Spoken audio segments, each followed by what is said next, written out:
Minutes. You have a minute, but you'll get another minute as well. Oh, okay.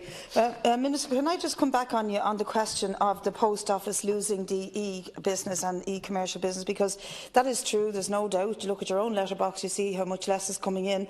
But what you've just said is like, I'll split your head and give you a plaster, because at the same time as we acknowledge that the e-business is taking over the actual post business, this Department of Social Protection have also removed payments of cheques through the Post Office.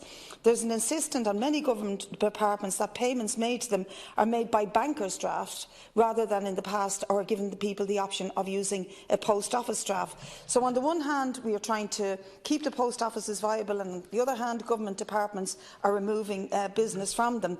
But really the question here is, where is the progress on the recommendations made in the CARE model for a new model of community banking? When I lived in Germany, there was a community bank called Sparkasse, which all workers got paid into, regardless of where you lived. They were in every village, every town, every corner, and ordinary people used them all the time, and they were basically a developed form of post office. Where is the investigation into bringing that sort of viability into An Post, which would actually work and retain the post offices both rurally and urban? Thank you. Cara. First of all, I can pick up on the final point that you make, Deputy Smith, and you're right. We need to look at new innovative products that can be developed and marketed by An Post. And the one big strength that An Post has is, one, its name recognition, and two, it's an organisation that is trusted by the public, and particularly by older people. It also has a strength not only in relation to its brand, but its nationwide reach. It is bringing vans and post office postmen and women to every single premises in Ireland 5 days a week, 52 weeks of the year. And how do we actually use that to our benefit?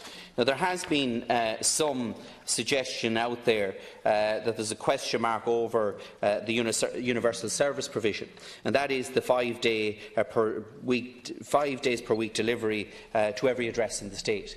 And I want to make it crystal clear to everyone here in this House and outside it that I will not be changing the designation of An Post as the universal service provider, or changing the obligation on the delivery of post every single working day, as is set out in Section 16 of the Postal Services Act of 2011. And I think it's important that we say that. But we need to explore options like the one that Deputy Smith is talking about to ensure the long-term commercial viability of the company, and using the assets it has to ensure that we can actually bring additional income in.